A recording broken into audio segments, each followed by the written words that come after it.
శ్రీ సన్నిధి టీవీ ప్రేక్షకులందరికీ కూడా నమస్కారం. ముందుగా మనం ఈ రోజున గణపతిని, నవగ్రహాల్ని ప్రార్థించి కొన్ని విషయాల్ని చెప్పుకుందాం. అగజానన పద్మార్కం గజాననమహర్నిశం అనేకదం తం భక్తానాం ఏకదంతముపాస్మహే. ఆదిత్యాయ చ సోమాయ మంగళాయ బుధాయ చ గురు శుక్ర శనిభ్యశ్చ రాహవే కేతవే నమః. ఓం మహాగణాధిపతయే నమః. మనం భారతీయ సంస్కృతిలో ప్రధానమైన విషయాల్ని ఒక క్రమబద్ధంగా తెలియజేసుకుంటున్నాం. భారతీయ సంస్కృతి అనేది ఒక మహాసముద్రం వంటిది. ఎందుకంటే ఈ భారతదేశం చాలా పుణ్యభూమి, భరతుడు పరిపాలించింది, అందుకని భారతదేశం అనే పేరు మనకి వచ్చింది. ఇంకొక రకంగా కనుక మనం ఆలోచిస్తే భాయాం రతాః భారతాః అని కూడా చెప్పవచ్చు. తేషాం అయం దేశః అంటే భా అంటే కాంతి, కాంతి యందు ఎల్లప్పుడూ కూడా నిమగ్నమై ఉండేవాడు, వెలుగులో ఉండేవారు. అంటే జ్ఞానమునకు సంకేతం.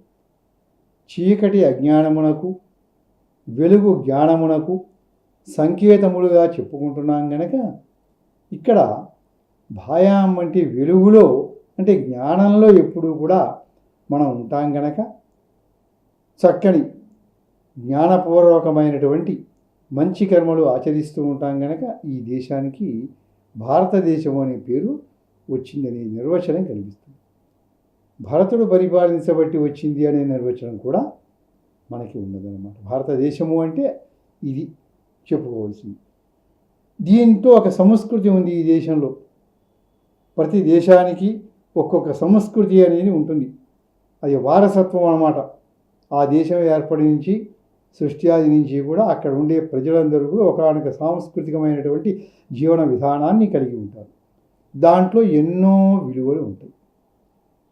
మన భారతీయ సంస్కృతి కూడా ఒక మహాసముద్రం లాంటిది. దాన్ని విదేశీయులు కూడా తమదిగా చెప్పుకుందామనే ఉద్దేశంతో స్వీకరించి ఎన్నో మంచి మంచి కార్యక్రమాలు కూడా చేస్తున్నారు, పాటిస్తున్నారు. ఇలా విశ్వవ్యాప్తమైనది. ఈ సంస్కృతిలో ప్రధానమైనటువంటివి వేదములు. వేదములే అతి ప్రధానమైనటువంటిది, ప్రాచీనమైనటువంటివి. అపౌరుషేయములు, భగవంతుడి యొక్క నిశ్వాసల రూపంలో ఈ శబ్ద తరంగములన్నీ వెలువడినాయి. అవే వేదములు అన్నమాట. ఈ వేదములలో జ్ఞానము ఉంటుంది. చాలా గొప్ప ప్రాపంచిక జ్ఞానము, అలౌకిక జ్ఞానము అన్నీ కూడా వేదాలలో ఉంటాయి. అవి తెలుసుకోవాలి అంటే ముందుగా వేదాన్ని అధ్యయనం చేయాలి. అధ్యయనం చేయటం రెండు రకాలు. ఒకటి, స్వరంతో ఎలా పలకాలో గురువుగారు చెబుతూ ఉంటే శిష్యులు అంటూ ఉంటాం అనేది అది ఒక విధానం అన్నమాట. అంటే ప్రాథమికము అంటాం. అప్పుడు వేద పండితులు చక్కగా వేదాన్ని పారాయణ చేయగలుగుతారు. రెండవ మెట్టు ఏంటంటే చదివినటువంటి వేదంలో అర్థాలు ఏముంటాయి అని తెలుసుకోవాలి. దాన్ని వేదార్థములు తెలుసుకునుట అంటారు. అది రెండవ మెట్టు అన్నమాట. అంటే ప్రిలిమినరీ ఫైనల్ అన్నట్టుగా మొదటి సెక్షన్ రెండవ సెక్షన్ అన్నమాట. ఆ వేదంలో అర్థాలు తెలుసుకోవాలంటే మనకి సంస్కృత భాష బాగా రావాలి. సంస్కృత భాష కూడా రెండు రకాలుగా విభజింపబడి ఉంటుంది. ఒకటి లౌకిక సంస్కృతము, రెండవది వైదిక సంస్కృతము. లౌకిక సంస్కృతాన్ని క్లాసికల్ సంస్కృత్ అంటారు.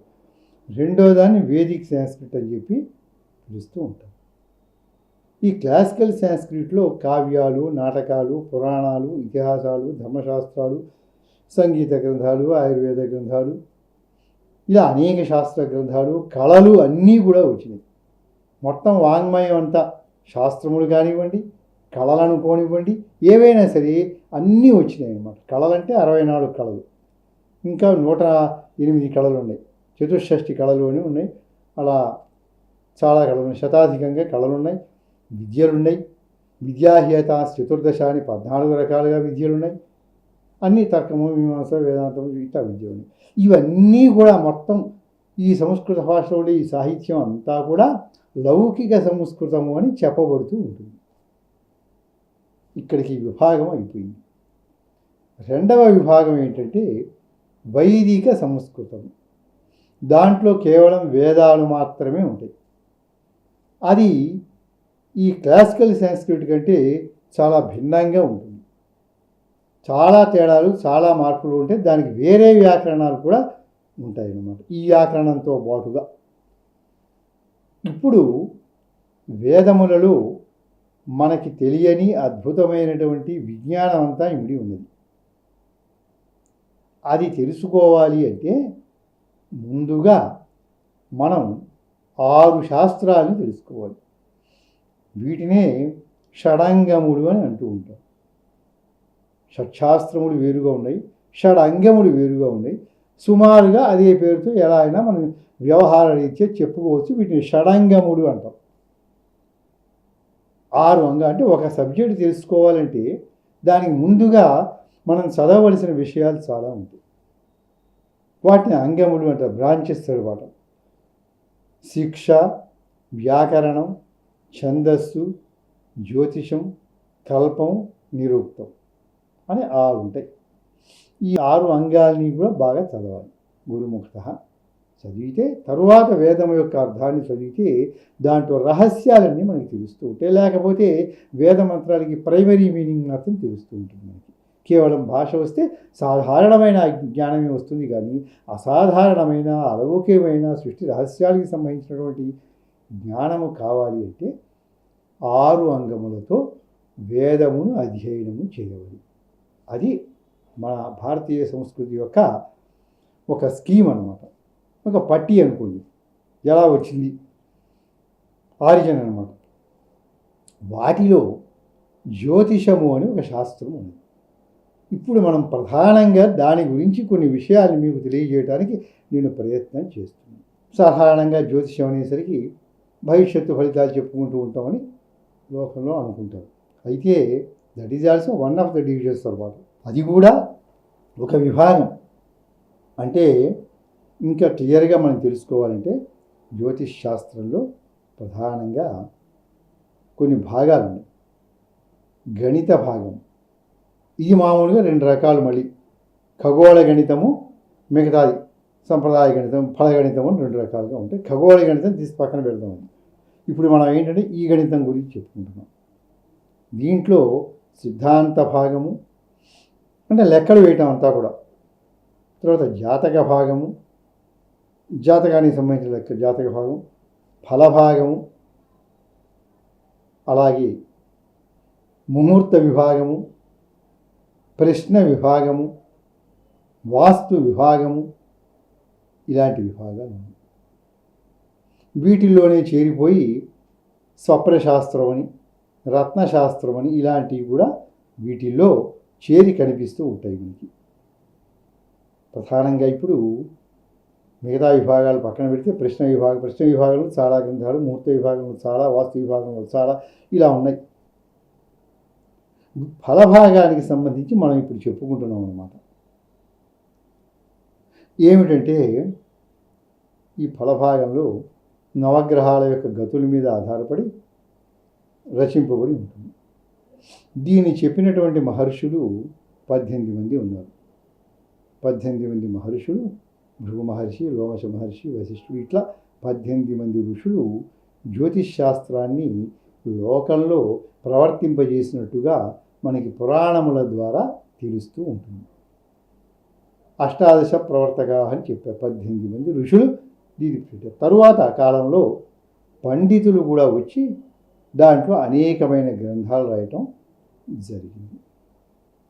మనం ఇప్పుడు ముచ్చటించుకుంటుంది మిగతా విభాగాల గురించి కాదు, కేవలం ఫలభాగానికి సంబంధించినటువంటి ప్రాథమిక పరిజ్ఞానం.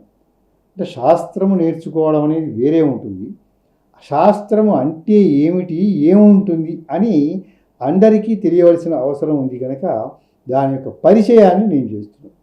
శాస్త్రంలో ఉండే విషయాల గురించి కాకుండా పరిచయం. దీంట్లో గొప్ప గొప్ప గ్రంథాలు ఉంది. వరాహ మిహిరాచార్యులు వారు బృహజ్జాతము, లఘుజాతము, బృహత్ సంహిత ఇట్లాంటివి. తర్వాత మానసాగరుడు అని ఆయన మానసాగరి అని, దైవజ్ఞ కన్నామృతమని, జాతక మార్తాండ అని, ఫలదీపిక అని, ఫలిత మార్తాండ అని, ఇలాంటి గ్రంథములు చాలా ఉన్నాయి. అంటే సాధారణంగా ఏమనుకుంటామంటే ఫలితాలు చెప్పడానికంటే ఏదో ఒక పుస్తకం ఉంటుంది, ఒకటో రెండో వాటి మీద, ఒకటో రెండో కాదండి, వందల పుస్తకాలు దీంట్లో ఉన్నాయి. ఏది ఒక్క ఫల విభాగము అనే దాంట్లో వందల పుస్తకాలు మనకు కనిపిస్తూ ఉంటాయి అన్నమాట. వందలు ఇంకా ఉంటాయన్నమాట. వీళ్ళు మనకు తెలిసినంతవరకు చెప్తాం అన్నమాట. కనుక దీంట్లో ఒక సముద్రాన్ని గాలించడం ఎంత కష్టమో దీంట్లో ప్రవేశించి గాలించడం కూడా అంత కష్టం. దీంట్లో అనేకమైన విభాగాలు ఉన్నాయి. అయితే భవిష్యత్తు పూర్తిగా తెలుస్తుందా మానవులకి అంటే ఒక 70 పాళ్ళు 80 పాళ్ళు మనం ఖచ్చితంగా తెలుసుకోగలుగుతాం, కానీ 100 పాళ్ళు తెలుసుకోవడం అనేటువంటిది సాధ్యం కాదు. ఎందుకు అంటే ఈ శాస్త్రానికి శాపం, పార్వతీదేవి యొక్క శాపం. అంటే దృశ్యాదృశ్యము కావాలి, కొంత కనిపించాలి, కొంత కనిపించకూడదు అని. ఎందుకంటే ఇప్పుడు జరగబోయేదే కనుక ఖచ్చితంగా కనుక మనకి తెలిసిపోతే అందరికీ ప్రపంచం అంతా అల్లకల్లోలం అయిపోతుంది, చాలా అల్లకల్లోలం అయిపోతుంది. ఎందుకంటే అలా జరగాలి అని బ్రహ్మదేవుడు రాస్తాడు, మంచి చెడు అన్నీ కూడా రాసి ఉంటాడు బ్రహ్మదేవుడు. ఆ రాసింది అలా జరగాలి, అది సృష్టిలో వైచిత్ర్యం. అది జరగకుండా అందరూ తెలిసేసుకుని చెడు ఏదైనా ఉంటే దాని నుంచి తప్పించుకోవడానికి ప్రయత్నాలు చేసి ప్రపంచంలో ఉండే జీవులు అందరూ కూడా చేస్తూ ఉంటే బ్రహ్మ సృష్టికి అర్థం ఉండదు. అందుకని జరిగేది జరగాలిగా, బ్రహ్మదేవుడు నోట రాసింది జరిగి తీరాలి కదా, అందుకని జరుగుతుంది. అందుకని దృశ్యాదృశ్యం కొంత తెలుసుకోగలుగుతాం, కొంత తెలుసుకోలేం. అయితే సాధారణంగా కొంతమంది అనుకుంటారు 100 పాళ్ళు చెబుతామని. 100 పాళ్ళు చెప్పడం, తెలుసుకోవడం అనేది చాలా కష్టమైన పని, సాధ్యం కూడా కాదు. నా అభిప్రాయం ప్రకారం 100 పాళ్ళు చెప్పడం అనేది ఎవరికీ సాధ్యం కాదు. సాధ్యం అయితే ఇంకా ప్రపంచం అంతా అల్లకల్లోలమే కదండి. బ్రహ్మదేవుడు ఎందుకు చేశాడు సృష్టి? వీళ్ళ కర్మల అనుసరించి మంచి చెడు పొందాలి మానవులందరూ, అందుకని సృష్టి చేశాడు. మనం సృష్టికి విరుద్ధంగా అన్నీ తెలుసుకుని చెడు కాకుండా అందరూ కూడా ప్రయత్నాలు చేస్తూ ఉంటే మరి రాసిన దానికి సార్థకత ఏ రకంగా వస్తుంది? సరే, ఆయన రాసింది అలాగే జరగాలి కదా. అందుకని నా అభిప్రాయం ప్రకారం 100 పాళ్ళు అనేది అసాధ్యం. 60-70 పాళ్ళు చెప్పగలిగితే అక్కడికి చాలా ప్రయోజనం అనేది ఉంటుంది. అయితే అసలు తెలుసుకోవడం దేనికి? జరిగే చెడు జరుగుతుంది కదా, ఇక మనం తెలుసుకోవడం దేనికండి అనే ప్రశ్న మనకి వస్తుంది. మనం తెలుసుకోవడం దేనికి అంటే ఎందుకు చెప్పారంటే శాస్త్రకారులు యదుపచితం అన్యజన్మని, మనం గత జన్మల్లో మంచి చెడు చేసుకుని ఉంటాం ఎవరైనా సరే. రెండు చేస్తేనే మానవుడిగా మనం జన్మిస్తూ ఉంటాం అన్నమాట. లేకపోతే రెండు పూర్తిగా పుణ్యాలు పూర్తిగా పాపాలు చేసి ఇక మానవుడిగా జన్మించంగా మనం పుణ్యపాపాలు రెండు కలిసి ఉంటాయి, ఆ మానవ జన్మ వస్తుంది. గతంలో మనం ఈ జాతకం తెలుసుకోవడం వల్ల కష్టాలు ఉంటాం, మళ్ళీ ఇవి రావడానికి కారణాలు ఏంటి అంటే గతంలో మనం కొన్ని పాపాలు చేసాము అని తెలుస్తుంది. ఏ మానవుడికైనా సరే కష్టములు వచ్చాయంటే ఊరికినే వాటంతట ఇవి ఏమీ నిర్హేతుకంగా రావు. ప్రపంచంలో ఏది జరిగినా ఒక సంబంధం ఉంటుంది. దాన్ని కార్యకారణ సంబంధము అంటారు. కారణం లేకుండా ఏది జరగదు ప్రపంచంలో, గుర్తుపెట్టుకోండి. అందుకని ఆ కార్యకారణ భావం ఉంటుంది కనుక ఏవో కొన్ని పాపాలు పుణ్యాలు రెండూ చేసి ఉంటాం, మంచి పనులు చెడు పనులు, దానికి తగినట్టుగా మంచి చెడు ఈ జన్మలో వస్తూ ఉంటాయి. కనుక మనకు వచ్చిన కష్టాలకి గత జన్మలో మనం ఏమేం చేసాం, ఈ జన్మలో ఏమేమి ఉన్నాయి అనే వాటిని చూచాయగా మనం తెలుసుకోవటం వల్ల ఉపయోగం ఉంటుందని చెప్పారు. ఈ మాట శాస్త్రకారుడికి వాళ్ళ చేత చెప్పడం జరిగింది. వాళ్ళే భావించుకున్నారు గ్రంథాల్లో. అసలు ఇది తెలుసుకోవడం దేనికి అని శాస్త్రం యొక్క మొదట్లో వాళ్ళే ప్రశ్నించుకున్నారు పెద్దలు. ఎందుకంటే ఫలానా కష్టములు వస్తున్నాయి అని అనుకుంటే దానికి ఏం పాపాలు చేసామో ఏంటో చూసుకుంటే దాని నివారణ ఏమిటి అని మనం ఇప్పటి నుంచి చేసుకుంటే, రెమెడియల్ స్టెప్స్ కనుక కొన్ని తీసుకున్నట్టయితే, పరిహారములు తీసుకున్నట్టయితే అవి తగ్గే అవకాశం ఉంటుంది. పరిహారాలు చేసుకుంటే తప్పుతుందా అంటే, మనం చిత్తశుద్ధిగా కనుక పరిహారములు చేస్తే తప్పనిసరిగా కొంత పాపం అనేది పోతుంది. వచ్చే కష్టంలో చాలా భాగం పోయి నామమాత్రంగా కొంత కష్టం అనేది వస్తుంది. అసలు రాకుండా తీసేయడం అనేది సాధ్యమయ్యే పని కాదు. అసలు అనుభవించడండి శిక్ష అంటే కుదరదు. తగ్గించుకోవచ్చు మన మంచి ప్రవర్తన వల్ల, మన ఈ శాంతి కార్యక్రమాల వల్ల తగ్గించుకోవచ్చు. కనుక అలా చేయమని అందుకోసం రాస్తున్నామని చెప్పారు. శాస్త్రం ఎప్పుడూ కూడా మంచి పనులు చేయటానికి, తెలిసి తెలియక చెడు చేసి ఉంటే తగ్గించుకోవడానికి, మానవుల్ని మంచి మార్గంలో పెట్టడానికి వస్తుంది తప్ప మానవుల్ని అధోగతికి తీసుకెళ్ళడానికి శాస్త్రాలు ఎప్పుడు అందుకోసం రాయలా పెద్దలు కానీ ఋషులు కానీ. అధోగతికి తీసుకెళ్ళడానికి రాసేది ఏముంటుంది ప్రత్యేకంగా? మానవుడు వాడి ప్రవర్తన ప్రకారం వెళ్ళిపోతూ ఉంటే అదే మంచి చెడు అయిపోతూ ఉంటుంది. దానికి చెప్పక్కర్లా, మంచే చెప్పాలిగా తెలుసుకోవాల్సింది. అందుకని మన ఋషులు రాశారు. అయితే ఇప్పుడు వస్తుంది సందేహం, ఈ శాంతులు అవి పని చేస్తాయా అంటే పని చేస్తాయి. పని చేయాలంటే దానికి కొన్ని నియమాలు ఉంటాయి. వచ్చే వ్యక్తి పాపం చేశాను నేను, నాకు ఈ కష్టం వచ్చింది, ఎలా తీరుతుంది అంటూ పశ్చాత్తాపడుతూ ఇక మీదట చెయ్యను అనుకుంటూ చిత్తశుద్ధితో వచ్చి చేయించుకోవాలి. చక్కగా తన సంపాదనలో నుంచి తెచ్చి ధర్మ కార్యక్రమానికి వినియోగించాలి. చేసేవాడు కూడా ఆ చేసే కార్యక్రమాన్ని క్షుణ్ణంగా గురువుల ద్వారా తెలుసుకుని చక్కగా వీళ్ళకి మంచి చేయాలి అనే ఉద్దేశంతో చేయాలి. కేవలం ఏంటంటే మన ప్రయోజనాన్ని ఆశించి మనం చేయకూడదు. వాడికి తోచింది వాడు ఇస్తాడు, వీళ్ళకి తోచింది వీళ్ళు తీసుకుంటారు అనే పద్ధతిలో సమరసభావంతో ఒక వ్యక్తికి మనం మేలు చేస్తున్నాము అనే అభిప్రాయంతో శాస్త్రంలో చెప్పినట్టు శాంతులు చేస్తే తప్పకుండా పనిచేస్తాయి. వీటికి వీరసింహావలోక అనే గ్రంథంలో ఇచ్చాడు, శాంతి కమలాకరంలో ఇస్తాడు, ధర్మసింధువులో ఇస్తాడు. ఇట్లా రకరకాల గ్రంథాల్లో శాంతులు ఉంటాయి. కొన్ని జపాల వలన తగ్గుతాయి, కొన్ని హోమాల ద్వారా తగ్గుతాయి, కొన్ని రత్నములు ధరించడం వలన, కొన్ని ఔషధులు ధరించడం, ఇలా కొన్ని పారాయణలు చేయటం వలన, కొన్ని ప్రదక్షిణలు భగవంతుడికి చేయటం వలన చిత్తశుద్ధితో, కొన్ని దానాలు చేయటం వలన, వీటి వలన పోతుంది. తచ్చాంతి రౌషధైర్దానైర్ జప హోమ క్రియాదిభి అని చెప్పారు. ఎలా పోతుంది దోషం అంటే జపాల వలన, హోమాల వలన, దానాల వలన, అన్నిటి వలన పోతుంది. ఒకదాని వలన కాదు, ఇవన్నీ కలిసి ఆచరించినట్లయితే అది చాలా వరకు తగ్గుతుంది చిత్తశుద్ధిగా మనం చేస్తే. అది ఆ విషయం, శాంతి అనే విషయం. ఇక దాంట్లో రకరకాల భేదాలు ఉన్నాయి శాంతుల్లో. సుందరకాండ పారాయణలు ఉంటాయి, కొన్ని పురాణాలు ఘట్టాన్ని దిశాలు పారాయణ చేస్తే వస్తుందని చెప్తారు, స్తోత్రాల్లో పారాయణలు ఉంటాయి. ఇలా మనకి తోచినటువంటిది మనకి చూసి మీకు ఎవరైతే నిర్దేశం చేస్తూ ఉంటారో వాళ్ళు చెప్పిన పద్ధతిలో వాటిని ఆచరించుకోవచ్చు. ఆ విషయం అక్కడికి పూర్తవుతుంది. ఇక శాస్త్రం ఏం చెప్పిందంటే ప్రతి మానవులు తెలుసుకోవడానికి తగినటువంటి విషయాలు నేను చెప్తున్నాను, శాస్త్రంలో చెప్తున్నాను.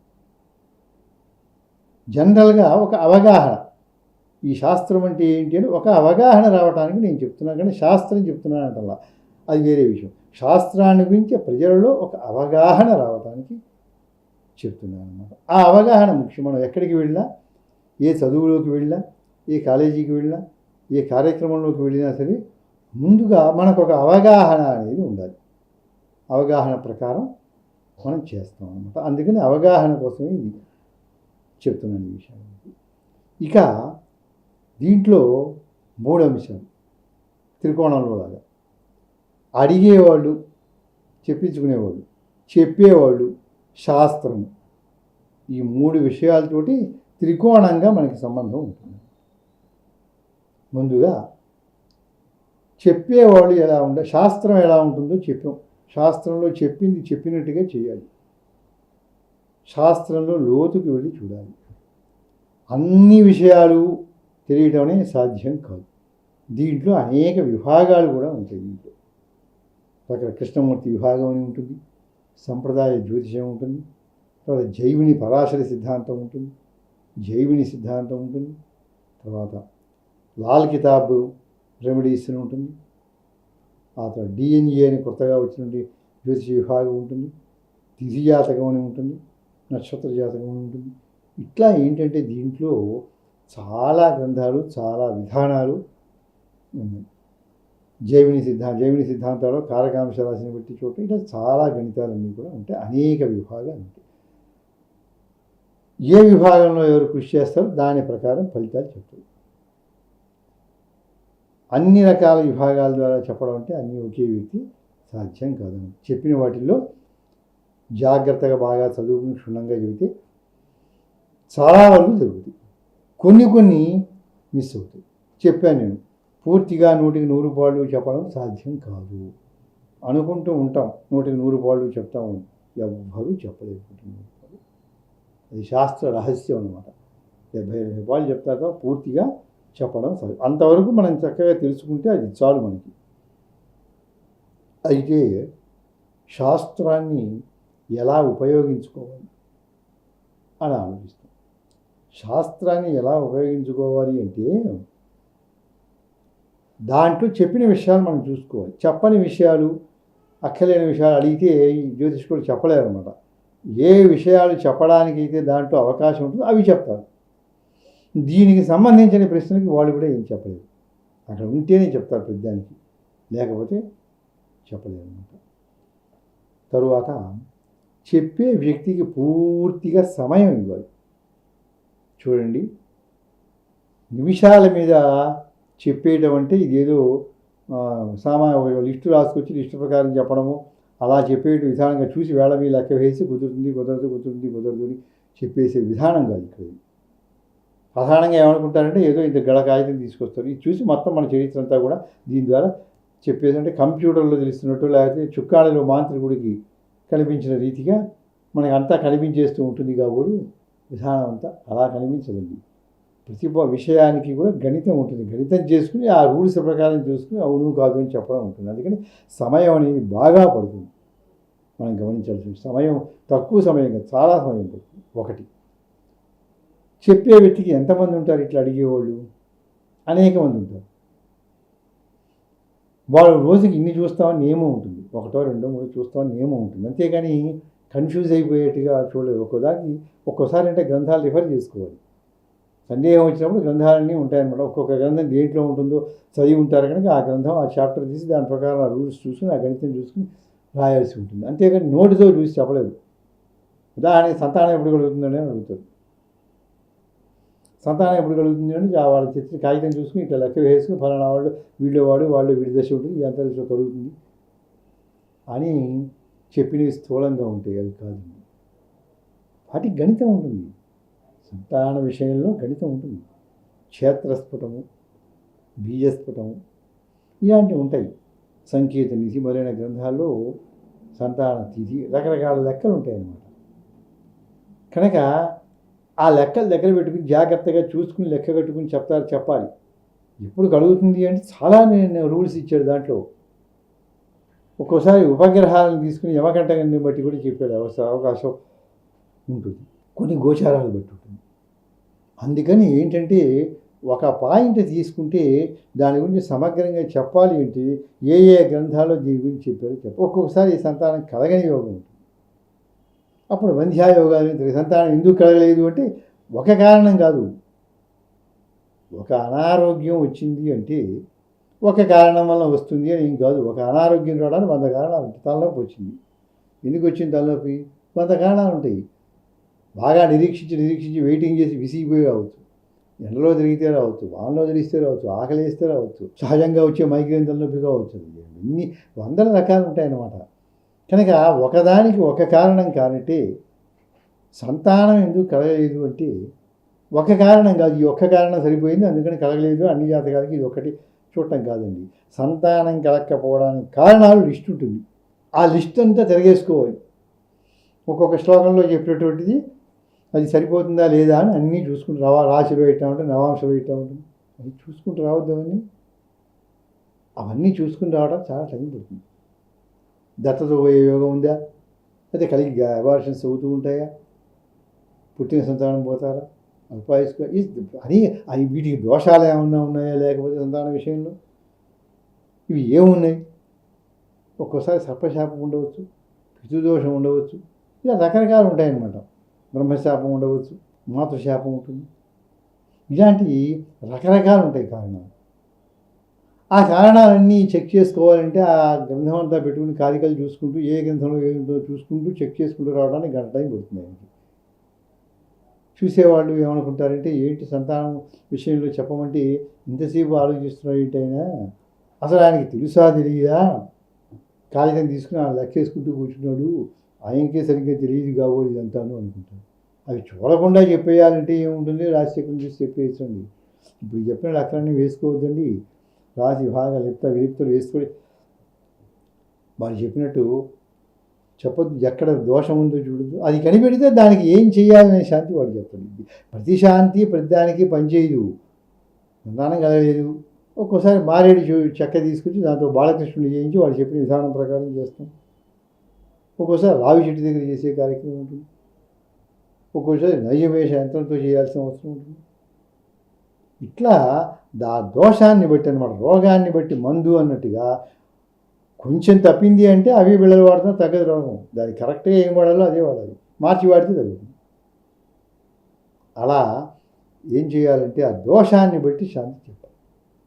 ఇప్పుడు అడిగేవాడు ఎలా ఉండాలి అనేది ముందుగా తెలుసుకుంటే చెప్పేవాడిని గురించి చెప్తాను. ఎందుకంటే చెప్పింది శాస్త్రం. అడిగేవాడు టైం ఇవ్వాలి, కరెక్ట్ టైం ఇవ్వాలి, డేటు, పుట్టిన తేదీ, పేరు, ఎవరి పేరు తెలియాలిగా, name, date, time of birth, place of birth ఇవ్వాలి. పాత పద్ధతుల్లో వేసేటప్పుడు ఏం చేస్తారంటే బర్త్ ప్లేస్ ఉండదు, దాంట్లో డేటు టైం వేసేస్తారు. కానీ దాన్ని బర్త్ టైం యొక్క రెక్టిఫికేషన్ అంటారు అనమాట. ఆ బర్త్ టైంని తీసుకుని ప్రదేశాన్ని కూడా తీసుకుని ఈ మూమెంట్ని బట్టి లెక్క కట్టి వేయటానికి చాలా టైం పడుతుంది, అతనికి సమయం ఇవ్వాలి. First point. ఫలిత మార్తాండ అనేటువంటి గ్రంథంలో ఏం చెప్తాడు, తొందరపడేవాడికి అసలు చెప్పొద్దండి, అందుకని టైం ఇవ్వాలి. ఇచ్చిన టైం తర్వాత రెండోది విశ్వాసం ఉంటే అడగాలి, విశ్వాసం లేకపోతే అడగకూడదు. మనకి విశ్వాసం లేనప్పుడు అడగటం దేనికి, ఊరికే కాలక్షేపానికి అడిగామంటే అతను ఎందుకు శ్రమ పడతాడు అనవసరంగా, అది టైం వేస్ట్ కదా, అది లెబోరియస్ వర్క్, ఆ టైం అంతా ఆయనకి వేస్ట్ కదా. నిమిషాలు మీకు చెప్పండి, నిమిషాలు ఈ చెప్పించుకునే వాళ్ళు ఎంతమంది వస్తారు ఆయనకి ఎన్ని పనులు ఉంటాయి వ్యక్తిగతంగా, తర్వాత ఆయనకి సమస్యలు ఏముంటాయో, ఆయన కూడా హీ ఆల్సో హ్యూమన్ బీయింగ్ కదా, ఆయనకి సమస్యలు ఉంటాయి కదా, ఆయన సమస్యలు ఆయన కుటుంబించాడుతూ ఉంటాడు, ఆయన కుటుంబ పరిస్థితులు ఉంటాయి, తర్వాత పనులు ఉంటాయి, వీటిని జాగ్రత్తగా వీటిని చూసుకుంటూ ఉంటాడు కనుక ఆయన ఇచ్చిన టైం ప్రకారం రావాలన్నమాట. ఇప్పుడు అందుకని టైం దగ్గర తొందర పెడితే అన్ని విధానాలు చూడకుండా చెప్తాం, ఇక్కడికి అయిపోయింది కదా అని, అప్పుడు నష్టపోయేది క్యాండిడేట్. అది ఒక పాయింట్. తర్వాత విశ్వాసం ఉంటే అడగాలి. విశ్వాసం లేనప్పుడు అసలు ఆయనకి శ్రమ ఇవ్వటం మనకి శ్రమ ఇవ్వటం లేనప్పుడు ఎందుకు. తర్వాత ఫలేన ఫలమాదిశేత్ అని ఇక్కడ శాస్త్రం ఏం చెప్పిందంటే కేవలం సంపాదన ధనము అనే దృష్టితోటి మాత్రమే చెప్పకూడదని చెబుతూ చెప్పేవాళ్ళకు కూడా మీకు తోచిన దక్షిణ ఇవ్వని. ఎందుకంటే ఎలా రావాలంటే పళ్ళు, పూలు, తమలపాకులు, వక్క, తోచిన దక్షిణ తీసుకొచ్చి ఇవ్వాలి. గురుభావంతో మనం ఇవ్వాలి. మనకి లేనప్పుడు అసలు అడగము. సమస్య అడగమని వాళ్ళు అంటలేదు. అడగదలుచుకుంటే చక్కగా మన శ్రద్ధని బట్టి పనిచేస్తే, గ్రహాలు ఎప్పుడు పనిచేస్తే ఫలాని గ్రహచార్యణ సూచయంతి మనీషిణ కోవర్త తారతమ్యస్య తమేకం వేస సంవిన అని చెప్పారు. ఫలాల్ని సూచన చేస్తారంటే అవుట్లైన్స్ ఇస్తారు మీ లైఫ్ గురించి. ప్రతి విషయాన్ని గురించి అవుట్లైన్స్ ఇచ్చుకుంటూ ఇస్తారు నువ్వు అడిగిన దానికి. ఆ అవుట్లైన్స్ ప్రకారం మనం ఇన్ని జాగ్రత్తలు ఏం తీసుకుంటాం అవి తీసుకుంటూ ముందుకు వెళ్ళిపోం. అంతేగాని పూసగుచ్చినట్టుగా చెప్పండి అంటే పూసగుచ్చినట్టుగా చెప్పడం అనేది అది కాదన్నమాట. ఫలాన్ని సూచిస్తుంటాం. కనుక ఇవి తీసుకొచ్చి తూర్పుముఖంగా తిరిగి ఆయన రమ్మన్న టైంకి చెప్పాలి. కూర్చొని చెప్తే ఆ శ్రద్ధ గురువు యందు శాస్త్రమునందు శ్రద్ధ ఉంటే పనిచేస్తాయి. యాదృశి భావనాథస్య సిద్ధిర్భవతి తాదృశి అని చెప్పుకుంటున్నాం మనం. మనకి ఎలాంటి భావం, జ్యోతిష్కునింది ఎలాంటి భావం ఉంటుందో, శాస్త్రం మీద ఎలాంటి భావం ఉంటుందో, నిజంగా మనకి కష్టం వచ్చి ఈ కష్టాన్ని మనకు ఉపాయం చెప్పాలి అనుకుని మనం శ్రద్ధగా వచ్చి మన శ్రద్ధగా అడిగితే వాళ్ళు పరిశీలించి మనం అలాంటి వాళ్ళని ఎంచుకోవాలి. అలా చెప్పేటువంటి వాళ్ళనే ఎంచుకొని ఫలితం చెప్పించుకొని మనకి తోచింది ఏదో ఒకటి ఇవ్వడం. ఎందుకంటే ఫలేన ఫలమాదిశేత్ అన్నారు. ఏదో ఒకటి ఫలితాన్ని నుంచి ఫలితాన్ని తీసుకోవాలి. అదనమాట. అయితే ఇవ్వలేని పరిస్థితి ఉంటుంది, అప్పుడు అభిషేకం. ఇవ్వలేని పరిస్థితి ఉన్నప్పుడు, కష్టాలు ఉన్నప్పుడు అది తీసుకోవడం అతనికి పద్ధతి కాదు. కనుక వాటిని చారిటీ కింద వదిలేస్తాం. ఇవ్వలేనప్పుడు వదిలేస్తాం అనమాట. అంతే. వృత్తిలోకి వెళ్ళినా ఏ వృత్తిలో ఉన్నప్పటికీ కూడా ఇవ్వగలిగిన వాడికి తోచింది ఇస్తాం. ఇక్కడ ఇంత అని నియమం పెట్టకూడదు. అలా అని వాడు అసలు ఇవ్వకుండా ఇవ్వలేని పరిస్థితుల్లో ఉంటే వీళ్ళు అడగనకూడదు, వాళ్ళు ఇవ్వకపోతే దోషం కూడా లేదు. ఎందుకంటే కేవలం మన దృష్టి దాని మీదే ఉన్నప్పుడు గ్రహాలు పనిచేయవు. గ్రహాలు అనుగ్రహిస్తే మానవుల్ని ఎప్పుడు అవి చెప్పినట్టుగా మనం వింటి. దేవుడు ఎప్పుడు మనం అనుగ్రహిస్తాడో ఆయన చెప్పినట్టు మనం వింటి.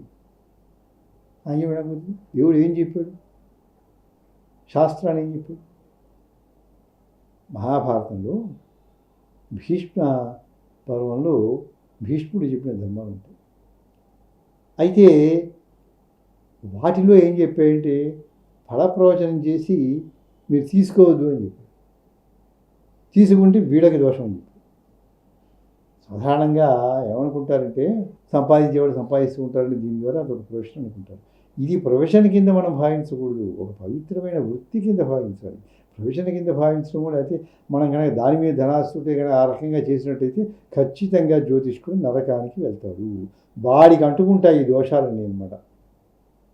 చూడండి, కష్టాల్లో ఉన్న వ్యక్తి వచ్చాడు, వాడికి మేలు చేయకుండా తప్పుగానో లేకపోతే ఎక్కువగా ఆశించో ఏదో చేశాడు అనుకోండి, పీడించాడు అనుకోండి, అది పాపమే కదా. అది ఎవరికి చెందుతుంది? చేసిన వాడికి. అలాంటి పాపాలు జ్యోతిష్కుడు వస్తాయి. అందుకని కొందరికి జ్యోతిష్యం వచ్చి రాదనమాట. ఆ కుటుంబంలో అన్ని సమస్యలు వచ్చి పడుతుంటాయి. కొన్ని చోట్ల చూడండి, జాతకాలు చెప్తూ ఉంటారని మనం ఏదో అనుకుంటాం, మనం అంతా బాగా చెప్తారని. మంచిది. దాన్ని పవిత్రంగా భావించిన వాళ్ళైతే తప్ప దాంట్లో కనుక సరిగ్గా లేకపోతే ఈ గ్రహాలు అతనికి చెడుపు చేస్తాయి. ఈ చెప్పిన వాళ్ళందరికీ ఉండే దోషాలు ఏవైతే ఉంటాయో వాడికి పట్టుకుంటాయి అనమాట. వీళ్ళని వదిలేసి వాళ్ళని పట్టుకుంటాయి ఆ దోషాలు. అందుకని వాళ్ళకి చాలా దెబ్బలు తింటారు జీవితంలో. మీరు గమనించి చూడండి. కొంతమంది మనం అనుకుంటాం వాళ్ళ సమస్యలు, వాళ్ళ సమస్యలు వాళ్ళకి తెలుస్తాయి అనమాట. వాడు కష్టాలు పడిపోతాడు.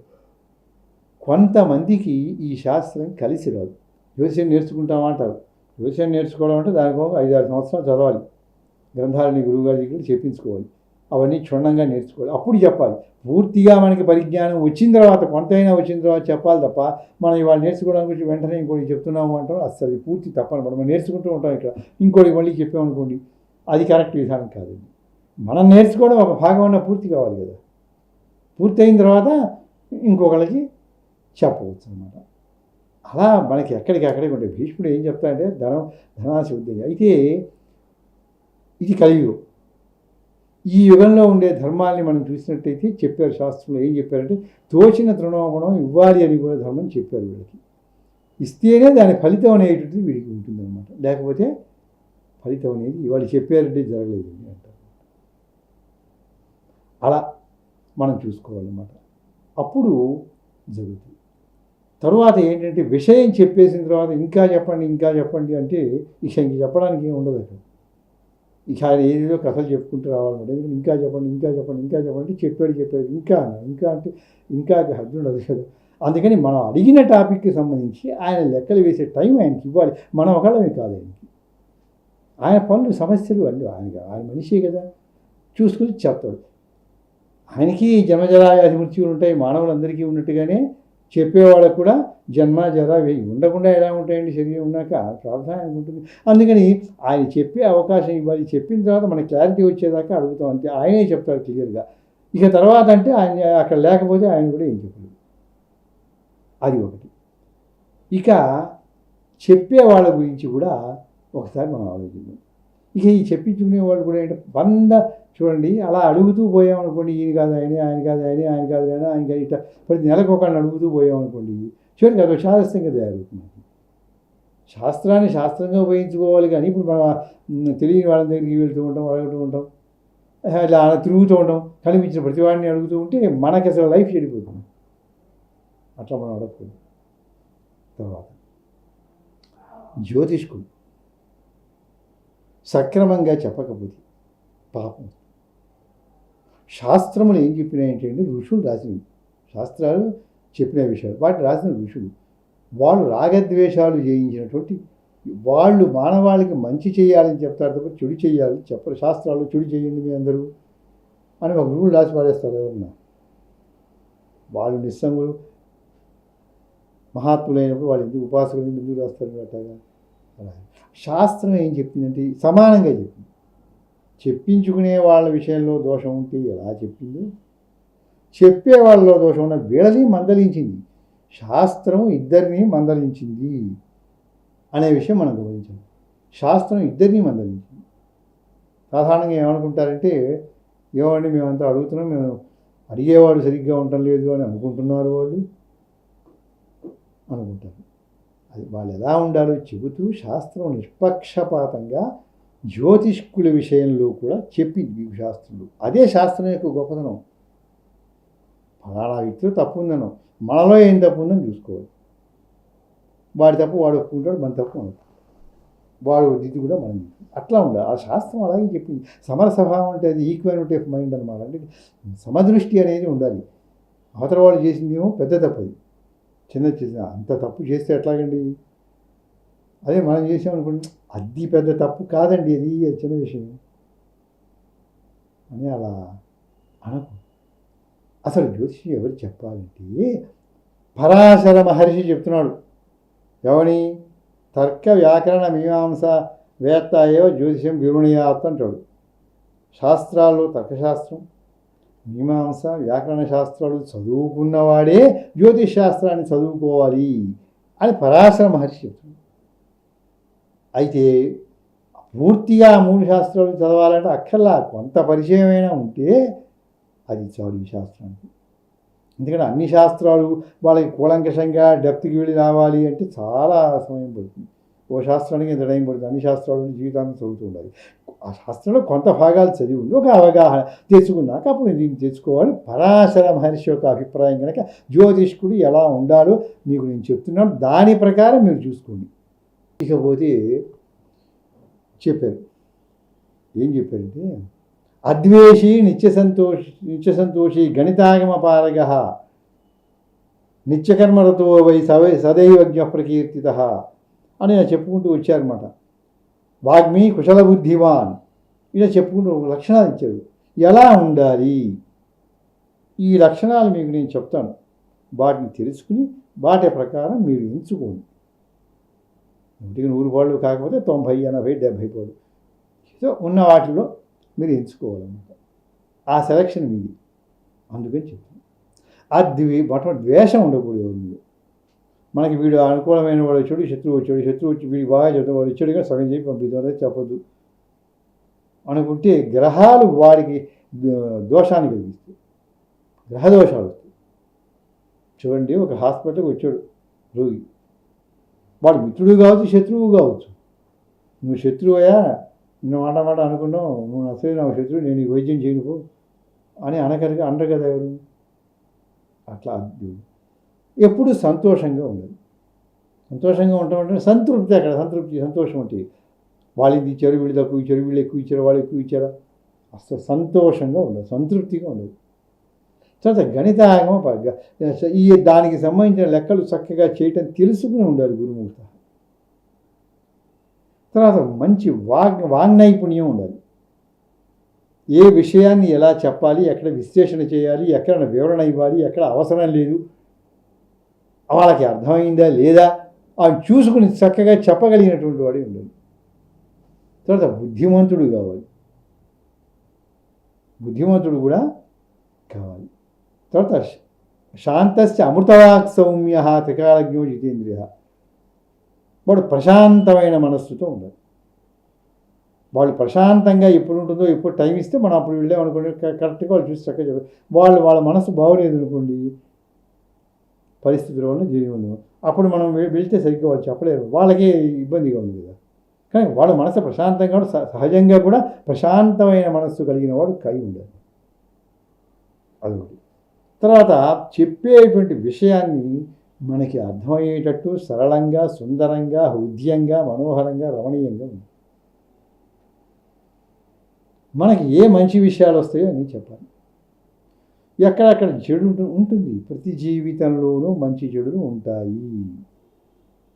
జ్యోతిష్కుడి దగ్గర వెళ్ళగానే అంతా మంచిగా చెప్తాడు కాబోలు, నాకు చెప్పండి వెళ్తాం అనుకోండి, అంతా మంచి ఎవరికి ఉండదు కదా. ప్రపంచంలో ఎవరికి మంచి ఉండదు.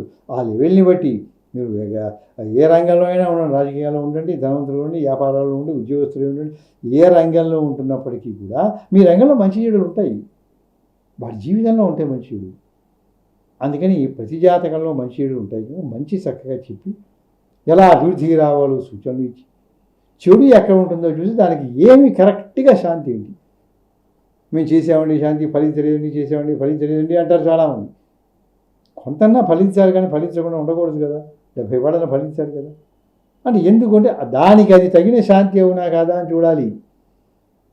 దేనికో దానికి దీనికి ఆ శాంతి, దానికి ఈ శాంతి అని చెప్పి ఏదో మనం ఇచ్చి పారేసామన్నారు అనుకోండి, ఏదో ఇది తీసుకుంటే మీకు బలం వస్తుంది, బలం వస్తే అన్నిటికీ మంచిది కదా, అన్ని అనారోగ్యానికి పనికి వస్తుంది కదా, బలం రావడానికి ఇచ్చేస్తున్నానండి నేను అని. అలా కాదు, దోషానికి తగినట్టుగా ఏ శాంతి చెయ్యాలి అని ఎక్కడుంది అది ప్రశ్న. ఫలానా దోషం ఉందండి వాడి దాంట్లో, ఈ దోషం ఇట్లా వస్తుంది, ఈ కష్టం ఉంది, దీనికి నివారణ ఏమిటి అంటే మనకి దోషం నివారణ కాదు, నవగ్రహాలకి జపాలు చేయండి, నవగ్రహాలకి హోమాలు చేసేయండి. లేకపోతే కొంతమంది అంటే రాహుకేతువులు చేయించండి, మీకు ఎందుకంటే అన్ని కష్టాలు రాహుకేతువుల వల్లనే వస్తాయి అనుకుంటాం. రాహుకేతువుల వల్ల అన్ని కష్టాలు, ప్రతి గ్రహం వల్ల కష్టం వస్తుంది. శుభగ్రహాల వలన, పాపగ్రహాల వలన, అన్నిటి వలన మంచి ఇస్తే అన్ని గ్రహాలు మంచి ఇస్తాయి, చెడు కూడా అన్నీ ఇస్తాయి సమానంగా. అంతేగాని ఒక్క రాహుకేతువుల వల్లనే వస్తుంది, లేకపోతే బదలు పడలేక ఇదంతా శని దోషం అండి, శనికి చేయించండి మీకు ఎందుకు అని చూడకుండా చెబితే జ్యోతిష్కుడికి పాపం అనేది వస్తుంది. కనుక అన్ని శని వల్ల వస్తుంటే బాధలు వచ్చాయంటే శనికి తైలాభిషేకం చేయించండి, ప్రదక్షిణాలు చేయండి నవగ్రహాలకి. మంచిది కాదా అంటే మంచిది కాదని కాదు, దేనికి ఏది చెప్పారో అది చెప్పాలండి. ఇక్కడ శాస్త్రంలో దేనికి ఏం చెప్పామో అదే శాంతి చేయాలి, ఇంకో శాంతి చేయకూడదు. ఇంకో శాంతి చేస్తే ఫలించదు. మంచి కాదా అంటే దానికి అది సూట్ కాదు అనమాట, సగం పని చేసి సగం పని చేయకుండా అయిపోతుంటుంది అనమాట మందుల్లా అని. అందుకని ఈ దోషానికి, ఈ కష్టానికి దానికి తగిన నివారణ ఏముంటుంది అనేది మనం ఆలోచించడం కాదు, గ్రంథంలో ఉండాలి, విత్ రెఫరెన్సెస్ అనమాట. ఫలానా గ్రంథంలో ఈ దోషానికి ఈ శాంతి చేయిస్తే బాగుంటుంది అని పెద్దలు చెప్పి ఉండాలి. ఋషులు లేకపోతే పండితులు అయినవాడు చెప్పినట్టు గ్రంథంలో ఉండాలి. ఫలానా గ్రంథంలో ఫలానా పేజీలు ఇక్కడ ఈ శాంతి చెప్పబడి ఉంది, నేను దాన్ని మీకు చెప్తున్నాను, నేను సొంతంగా చెప్పడం లేదు అని చెబితే అప్పుడు బాగుంటుంది. కనుక ఏముండాలంటే ఈ లక్షణాలు చెప్పారు మనం. వాగ్మి, ప్రసన్నవాక్. తరువాత చెప్పే విషయం ఏంటంటే వాడికి ఆందోళన కలిగించేట్టు, భయభ్రాంతులు చేసేటట్టుగా చెప్పకూడదు, తప్పు. ఒక జీవిని భయపెడితే మనకి పాపం వస్తుంది. ఏ జీవి చీమ వెళ్తుంది భయపెట్టాం, చీమ మన ఏం చేయలేదు కదా అనుకోండి, నిజంగానే ఏం చేయలేదు కదా, చీమ కుడుతుంది, అంతకంటే ఏం చేస్తుంది, అది చేయలేదు కదా అని చెప్పి మనం దానికి ఇబ్బంది పెట్టామనుకోండి పాపమే. ప్రపంచంలో పాపం రాకుండా ఉండటం చాలా కష్టం. దానికి ప్రయత్నం చేయాలి. తెలిసినంతవరకు మానేయాలి. తెలుసుకుంటూ ఉంటే చేస్తూ ఉంటాం. అలా మనం అభివృద్ధి పథంలోకి వెళ్ళాలన్నమాట. అందుకని ఏం చెప్పాయంటే అక్కడ హింసకు మనం కనుక అలా కొంతమంది భయపెడుతూ చెప్పారనుకోండి, ఇప్పుడు భయపడతాడు కదా. చాలామంది అంటారు, నేను ఏం చెప్పినా భయపడినంటే నాకే దిగులు లేదు, నేను అలా జంకేవాడిని కాదండి అంటారు. 99% ఎవరికైనా భయం ఉంటుందండి. కష్టం వస్తుందంటే ఎవరైనా భయపడతాడు. భయపడేటట్టుగా మనం ఎందుకు ఫలితాలు చెప్పాలి? అసలు నాకు పెద్ద సంశయం ఏంటంటే భయపడేటట్టుగా చెప్పడం దేనికి? ఎందుకు వాడిని భయపెట్టడం దీనికి? ఇలా ఉంటుంది, ఇది పరిస్థితులు బాగుండవు, ఇలా చేసుకుంటే బాగుంటుంది అయినా ఫలానా మంచిది అని చెప్పి చెప్పాను తప్ప చెడు గురించి తరచి అడగడం చెప్పడం పద్ధతి కాదు. అది మనం దాన్ని ఎందుకు చెప్పాలి అసలు? అది ప్రశ్న. అలా చెబితే వాడు భయపడ్డాడు, ఆందోళన పడతాడు, లోపల ఆందోళన పడతాడు. ఇంటికి అదంతా ఎవరికి వస్తుంది? ఆ పాపం చెప్పిన ఆయనకి వస్తుంది. పాపం చెప్పిన ఆయనకి పాపం వస్తుంది. మీరు ఏమనుకుంటారంటే జ్యోతిష్కుడికి పాపం రాదు కాబోలు, తప్పు చేస్తే వస్తుంది. శాస్త్రాలు ఏం చెప్పినట్టే తప్పు ఎవరు చేస్తే వాడికి శిక్ష. ఎవరైనా చేయనివ్వండి, ఏముంది? మానవులు చేసినా, రాక్షసులు చేసినా, దేవతలు చేసిన వాళ్ళు, దేవుళ్ళు గంధర్వులు కిన్నరులు ఉండి వాళ్ళు తప్పు చేస్తే వాళ్ళకి శాపాలు వచ్చినాయి కదా పురాణాలు. శాస్త్రం చెబుతుంది, నిష్పక్షపాతంగా శాస్త్రం చెబుతుంది కనుక అది ప్రసన్నంగా చెప్పాలి. తర్వాత భూత భవిష్యత్తు చక్కగా తెలిసి ఉండాలి. తర్వాత జితేంద్రియ, ఇంద్రియ నిగ్రహం ఉండాలి. అంటే చెప్పేటప్పుడు రాగద్వేషాలు లేకుండా, ఇక్కడే తక్కువ వాడి ఏదో చూడొస్తుంది, అది తక్కువ పెంచి చెప్తే, దాన్ని హైలైట్ చేస్తే అది చాలా తప్పు. సాధారణంగా ఈ ప్రపంచంలో జరిగేది ఏంటంటే కష్టం వచ్చింది అంటే ముందు వాడిని ఏం చేయాలో భయపడతారు. ఇంకేముంది అప్పుడు వాడు భయపడాలి. భయపడితే అప్పుడు వీళ్ళకి ఏదైనా ప్రయోజనం ఉంటుంది. అట్లా అవతల వాళ్ళని భయపెట్టాలి అని కనుక చెబితే ఆ పాపం చెప్పిన వాళ్ళకి వస్తుంది అని శాస్త్రం నిక్కచ్చిగా చెప్పింది. అంటే శాస్త్రం నిష్పక్షపాతంగా చెబుతుంది. ఎవరైనా సరే ఒకటే రూల్, ఎక్కువ తక్కువ లేవన్నమాట. అలా ఉండాలి. అలా ఉంటేనే శాస్త్రం. అంతేకాని జ్యోతిష్కులకి అనుకూలంగా శాస్త్రాలు లేదండి. జ్యోతిష్ శాస్త్ర గ్రంథాలు వీళ్ళకి అనుకూలంగా చెప్పాలి. వీళ్ళకి కూడా దండం, తప్పు చేస్తే దండం చేసింది. తర్వాత నిత్యకర్మరత, వాళ్ళు లేచిన తర్వాత వారికి ముందు భక్తి ఉండాలి. వాళ్ళు లేచిన తర్వాత ఏదో సంధ్యావందనాది కార్యక్రమం చేసుకొని, జపం చేసుకొని, తర్వాత నవగ్రహాన్ని పూజించడం, ఇవి చేసుకుని వాడు ఏ దేవతను కొలుస్తారో దేవతను కూర్చొని కులదేవతను స్మరించుకుని వచ్చి చెప్పాలి. ఇలాంటి జ్యోతిష్కుడిని ఎన్నుకుని మీరు చక్కగా చెప్పించుకోండి. చూడండి, చెప్పేటప్పుడు నిజమైన జ్యోతిష్కుడు కూడా మంచి జరగాలని చెప్తాడు. ఎందుకంటే ప్రాచీన కాలంలో వైద్యులు ఉండేవాళ్ళు, ఆయుర్వేద వైద్యులు. వాళ్ళు ఏం చేసేవాళ్ళు అంటే వాళ్ళ ఇంటి దగ్గరికి వస్తే ఆయుర్వేద మందులు తయారు చేస్తుంటే రోగాలు తగ్గించేవాళ్ళు. వాళ్ళు మందు చికిత్స చేసే ముందు కొంతకాలం చికిత్స తీసుకోవాలి. చేసే ముందు మందు తీసుకుని ఏం చేస్తారంటే దేవుడిని తలుచుకుంటారు, ధన్వంతరిని తలుచుకుంటారు. శ్రీ మహావిష్ణువు ధన్వంతరిగా క్షీరసముద్రం నుంచి వచ్చాడు, పాల కడల నుంచి అమృత కలశంతో వచ్చాడు. చూపించి ఆయుర్వేద వైద్యాన్ని లోకంలో ప్రచారం చేశాడు. ఆ ధన్వంతరిని తలుచుకుంటారు. దేవలోకంలో ఉండే వైద్యులు అశ్విని దేవతని తలుచుకుంటారు. తరువాత ఈ లోకంలో వాళ్ళకి వైద్యం చెప్పిన గొప్ప ఋషులు ఎవరైతే ఉంటారో ఆ ఋషుల్ని తలుచుకుంటారు. చరకుణ్ణి, సుశ్రుతుణ్ణి, వాగ్భటుణ్ణి, బసవరాజుని వీళ్ళని తలుచుకుంటారు, సుషేనుణ్ణి. తర్వాత వాళ్ళకి వైద్యం నేర్పిన గురువుల్ని కూడా తలుచుకుని వాళ్ళందరూ ప్రార్థన చేసుకుని మందు వచ్చిన వాడికి ఇస్తారంటే నీకు పని చేయాలి ఈ మందు. ఆ దేవతల అనుగ్రహం వలన, గురువుల అనుగ్రహం వలన, నాకు వచ్చిన 2 ముక్కల వలన నీకు నేను వైద్యం చేస్తున్నానైనా నీకు తప్పకుండా ఆరోగ్యం కలుగుతుంది, వాళ్ళ అనుగ్రహం వల్ల నీకు తగ్గుతుంది అని ఇచ్చేవాడు. ఆధునిక కాలంలో కూడానండి మనం చూసాం, ఒక చోట బెంగళూరులో ఒక చోట హాస్పిటల్లో వాళ్ళు ఆపరేషన్ చేస్తున్నప్పుడు డాక్టర్లందరూ కూడా భగవంతుడిని ప్రార్థించుకుని ఆపరేషన్కి ముందు ఆపరేషన్ చేశారు. వాళ్ళ వైద్యం నేర్పిన వాళ్ళ గురువుల్ని, వాళ్ళ క్లాసులో పాఠాలు చెప్పిన వాళ్ళు ఎవరైతే వాళ్ళు తలుచుకుని నేను చెయ్యాలి, వాడికి తగ్గాలి, మంచి పేరు రావాలి, మంచి డాక్టర్ అనుకోవాలి. అనుకోకపోతే నాకేంటి అనేది వాల్యూ కాదు కదా. అందుకని అలా ప్రార్థన చేసుకునే వాళ్ళు ప్రారంభం చేశారన్నమాట. కనుక ఆధునిక కాలం అలాగే జ్యోతిష్కులు కూడా ఏంటంటే ఆ ఋషుల్ని, నవగ్రహాలని, వాళ్ళ దేవతని, తర్వాత వాళ్ళు పూజ చేసే దేవతని, తర్వాత ఇంకో వాళ్ళ ఈ జ్యోతిష్యం నేర్పినటువంటి గురువుని తలుచుకుని మీకు చెప్పాలి. అది చెప్పు. సరిగా చెప్పకపోతే అంటే నాకు వచ్చినంతవరకు నేను చెప్తా, కొన్ని జరుగుతాయి కొన్ని జరగవు, తీసేయండి, ఆ మాటే చెప్తాం. నాకు తోచింది నేను చెప్పానయ్యా, నాకు వచ్చిన పరిజ్ఞానం ప్రకారం జరిగితే జరుగుతుంది, జరగకపోతే ఎవరికైనా స్లిప్పింగ్ అవుతుంది, మనం ఏం చేయలేదు. గొప్ప గొప్ప వాళ్ళు చెప్పిన స్లిప్ అయిపోయినాయి చాలా ఉన్నాయి కదండి. వీళ్ళు వాళ్ళు కాదు, దేశంలో ప్రసిద్ధమైన వాళ్ళు కూడా చెప్తే జరగదు.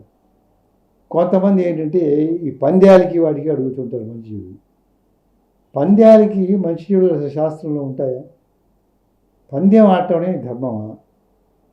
అది ఒక జూదం కదా, వ్యసనం కదా, వాటికి ఎందుకు ఉంటుంది? అవన్నీ కరెక్ట్ కాదండి. అలాగే ప్రసవాలు చేసేటప్పుడు ముందు మంచి సమయం నిర్ణయించుకుని వైద్యుని ప్రసవాలు చేయించుకోవడం అవి సరైన విధానం కాదు. అలాగే వీటిలో సరైన విధానం కానీ కూడా చాలా ప్రవేశించింది. ఇంకొక విషయం చెప్తా.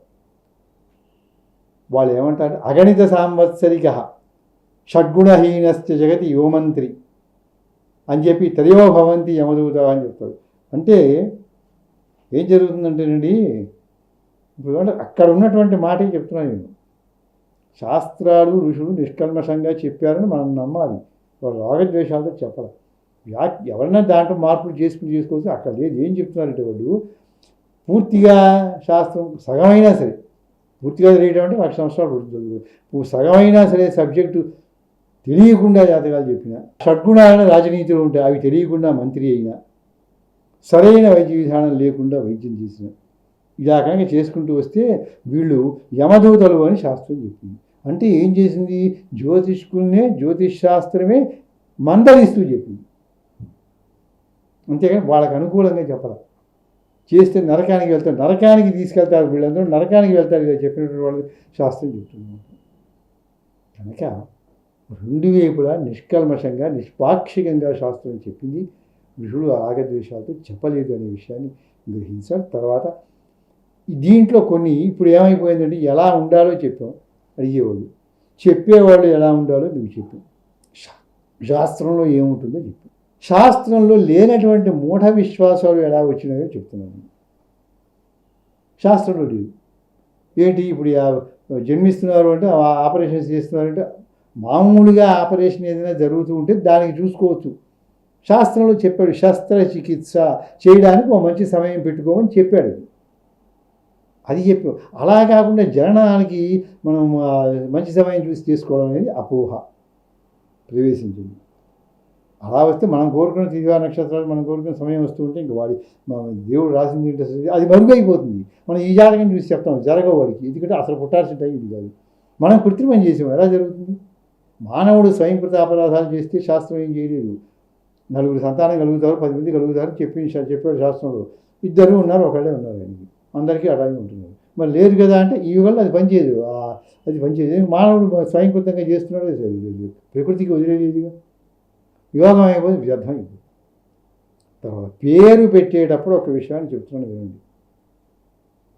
పేరు పెట్టేటప్పుడు పుట్టిన సమయానికి మనం ఏం చేయాలంటే వాడికి పుట్టినటువంటి నక్షత్రాన్ని బట్టి పెట్టాలి. అంటే నక్షత్రాన్ని బట్టి చెప్పడం అంటే నక్షత్రం నామ గుర్వీత తది సుప్రతిష్ఠితమం భవతి అయ్యాక్షరం కుమార్యా, ఇలా ఉన్నాయి శాస్త్రంలో, ధర్మశాస్త్రం. వాడికి పేరు పెట్టాలి, చక్కని పేరు. మీ తాతగారి పేరు, ముత్తాతగారి పేరు పెట్టండి, చక్కగా నాయనమ్మ గారి పేరు. వాళ్ళ స్మృతి చిహ్నంగా మనం తలుచుకుంటూ ఉంటాం, ఇప్పుడు వాళ్ళని గౌరవించినట్టు అవుతుంది. అభిమానేసి ఇంకేవో పేర్లు ఏమిటి ఇప్పుడు ఆ పేరు వల్ల మనకు తెలిసిన అర్థం ఏంటి? ఇప్పుడు ఆధునికంగా పెట్టే పేరు వల్ల నెట్లో చూసి చెప్పుకుంటే దాని అర్థం ఏంటి అసలు అడుగుతాం, ఏంటి దీనికి అర్థం ఏంటి? రాముడు అర్థం ఉంది, కృష్ణుడు అర్థం ఉంది, విశ్వనాథుడు అర్థం ఉంది, సరళ సుందరి, ఈ అర్థాలు ఉన్నాయి, నళిని పద్మజ హేమ అర్థాలు ఉన్నాయి. వాటన్నిటికీ మంచి మంచి అర్థాలు భాషలో ఉన్నాయి కదా. ఇప్పుడు ఆ పేరుకి అర్థం ఏంటి? ఆ పేరుకి అర్థం ఏంటి? ఏదో ఒకటి పేరు ఇస్తే ఋతిక్ అన్నాం అనుకోండి, అచ్చు ఋతిక్. ఏమిటి ఋతిక్ అంటే? ఏ ధాతువు మించి నిష్పన్నమైంది, ఏ ప్రత్యయం వచ్చింది, దాని అర్థం ఏంటి? ఎవడన్నా అడుగుతాడు, బాబు నీ పేరుకి అర్థం ఏంటి ఆయన అంటే, పేరుకి అర్థం లేకపోతే పేరుకి అర్థం ఉండదు. ఇప్పుడు ఏం చేస్తున్నారంటే ఇక్కడ ఒక పెద్ద తప్పు ఏం జరుగుతుందంటే సమాజంలో నాకు తెలిసింది. ఈ నక్షత్రం బట్టి పేరు పెట్టాలి అంటే అశ్వినిలో పుట్టాడు కూడా ఆశ్వినేయుడు అని పెట్టుకోవచ్చు. కృత్తికలో పుడితే కుమారస్వామి కృత్తికలో పుట్టాడు కనుక కార్తికేయుడు అను. మఖానక్షత్రంలో ఒక కవి పెట్టాడు కనుక మాహుడు అను. ఆ నక్షత్రం పేరు అశ్విని వాణి కృత్తిక రోహిణి మృగశిర వాటి మించి పేరు పెడితే అదో పద్ధతి.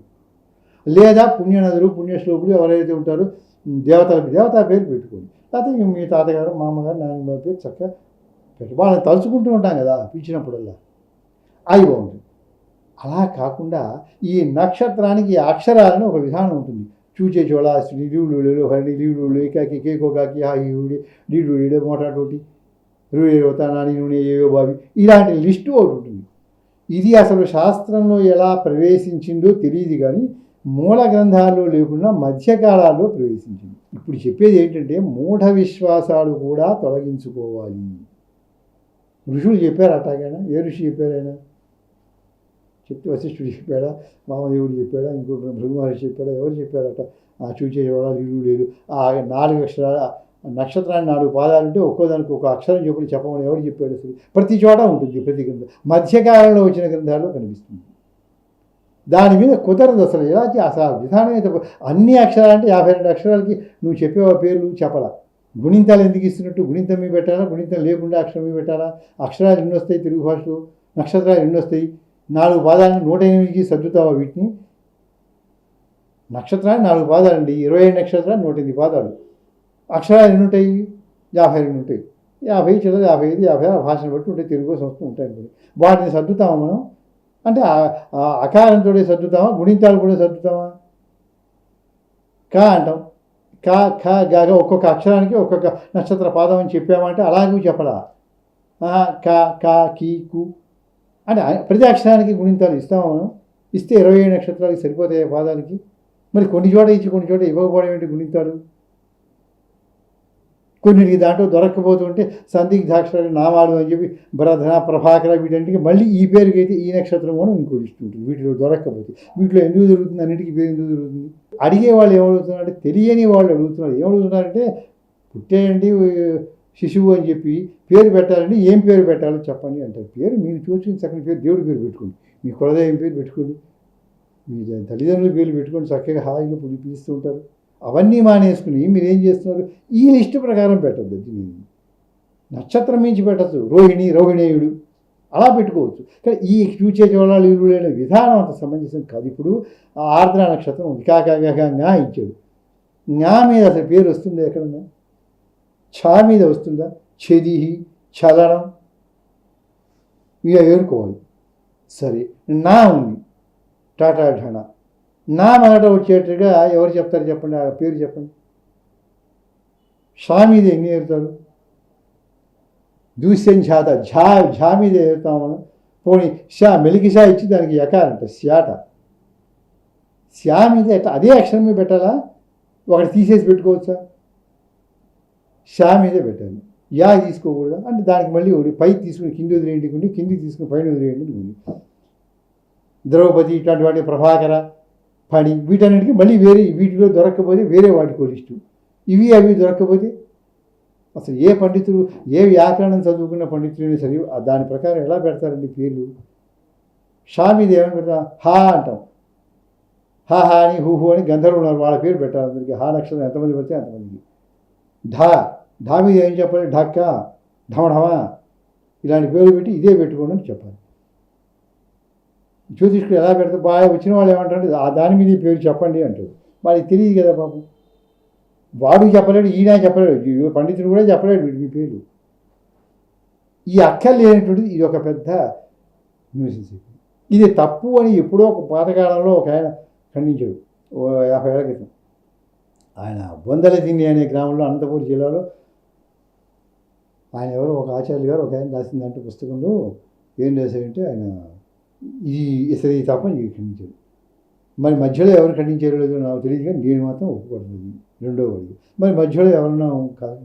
కానీ ప్రతి వాళ్ళు ప్రతి గ్రంథంలోనే దీన్ని ఉదహరిస్తూ ఉంటారండి. చూసే చూడాలి ఈరులేరు అంటే ఆ దీని మీదే పెట్టాలా, అయితే మనం ఇంకోటి కూడా పెట్టుకోవచ్చు. అనునాసిక అక్షరాలు ఉంటాయి, కాకాకంగా ఇని టెన్న, వాటి మీద ఎలా వస్తాయండి పేర్లు మాట వచ్చేట్టుగా వస్తాయా? వీటికి మళ్ళీ ఇంకో చోట ఏం చేస్తాడే కాకాకంగా మీద గంకయ్య అని పేరు రాసిస్తాడు. గంకయ్య అని పెట్టాలి. ఎవరైనా పెట్టుకుంటారా? గంకయ్య అని పెట్టారు, అర్థం ఏంటి? అసలు ఎందుకు పెట్టారు? ఇది పెద్ద గందరగోళం. దీనివల్ల ఏమవుతుందంటే శాస్త్రం అపహాస్యం పాలవుతుంది. గొప్ప గొప్ప విషయాల నుండి శాస్త్రాన్ని వదిలేసి ఇది పెట్టుకుంటే అపహాస్యం కావటం, చూసేవాళ్ళు నవ్వటంలా ఇది చూసి ఏంటంటే ఇట్లాగే ఉంటుంది జాతకాలు అని. శాస్త్రమే తప్పు, శాస్త్రం మీద బ్యాడ్ ఇంప్రెషన్ పడుతుంది వీటి వల్ల. మరి అందరూ ఉదాహరిస్తారు, తీసేస్తే సరిపోతుంది కదా.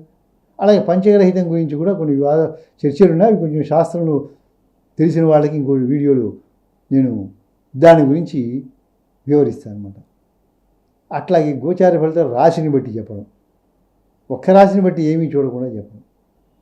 దిన ఫలితాలు, దానికి మాస ఫలితాలు, ఇవి ఫ్లాప్ అవ్వటం, ఇవన్నీ నమ్మకాలని మూఢనమ్మకాలని వచ్చిన వాళ్ళు అంటాం. వీళ్ళు నవ్వుల పాల్గొతూ ఉంటాం. శాస్త్రంలో లేకపోవటం, ఇలా చెప్పడం, ఇవన్నీ కూడా చాలా హాస్యాస్పదమైనటువంటి పద్ధతులు.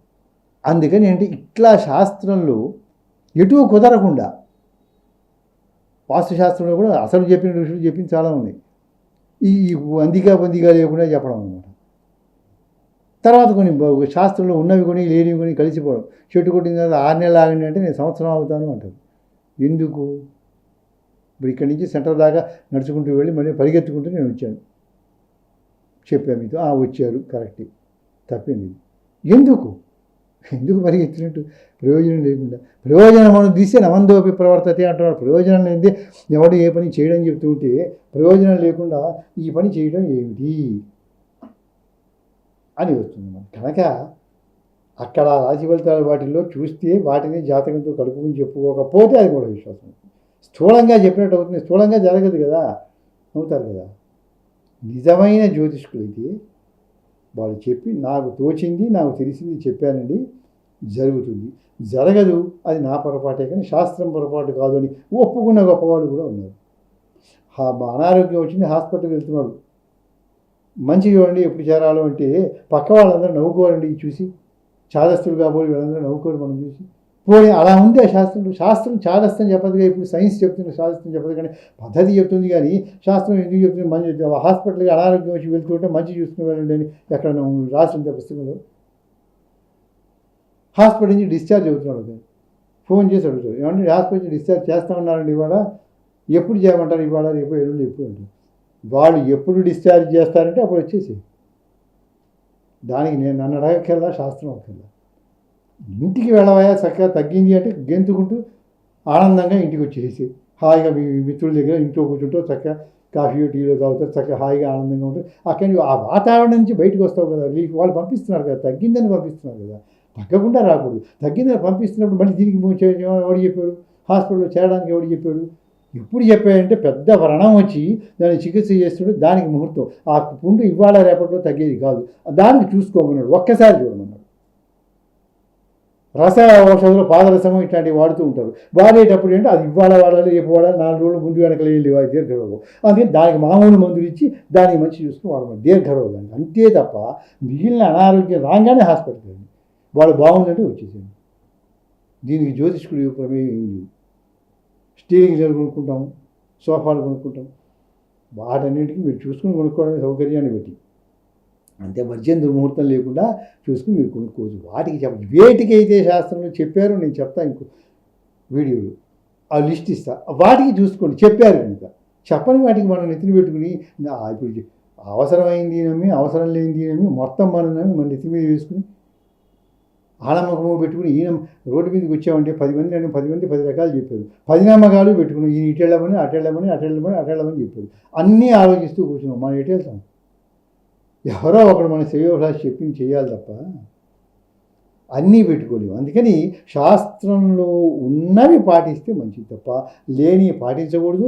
నిజమైన జ్యోతిష్కులు అయితే చెప్పేస్తున్నారు కొంతమంది మాత్రం. ఏం చెప్తున్నారంటే బాబు పంద్యాలకి ఇట్లాంటి వాటికి అడిగితే మేము చెప్పం, మాకు తెలియదు ఆ విషయం అని కొంతమంది. ఇంకా కొంతమంది ఏంటంటే కొంతమంది చెప్పారు వర్షాల విషయం, కొంతమంది చెప్తే ఏమన్నారంటే వాళ్ళు చెప్పేసి ఏమన్నారంటే ఇలా జరగలేదండి అంటే వాళ్ళు రాసుకున్నారు, స్వయంగా పంచాంగం రాసుకున్నారండి. ఏమని, ఇది నా నా పరిజ్ఞాన లోపం వల్ల నేను చెప్పలేకపోయే విషయం, అది చెప్పలేకపోయాను, ఇది నా లోపం, శాస్త్రంలో లోపం కాదని గొప్ప విద్వాంసులు, సన్మానితులైన వాడు దేశంలో ఆ రాష్ట్రంలో ప్రసిద్ధమైనటువంటి నిజమైనటువంటి పండితులు, ధార్మిక చింతన కలిగిన పండితులు చెప్పిన మాట నేను చెప్పాను. అలా చెప్పిన వాళ్ళకి మనం నమస్కారం చేద్దాం అందరం. ఈ శాస్త్రంలో ఏముంటుంది, మనం ఎలా ఉండాలి, అవగాహన కోసం నేను చెప్పేది. శాస్త్రం నేర్పడానికి కాదు, దానికి వేరే ఉంటే ఇది ఈ అవగాహన కోసం కనుక ఇది దృష్టిలో పెట్టుకుని మీరు చక్కగా మంచి మార్గంలో తెలుసుకుని అందరూ ఆయురారోగ్య ఐశ్వర్యాలు పొందాలి. నవగ్రహాలు మిమ్మల్ని అందరినీ ఆశీర్వదించాలి, శుభాలు కలగాలని కోరుతూ ఆ సర్వాంతర్యాన్ని తలుచుకుంటూ ముగిస్తున్నాను. స్వస్తి.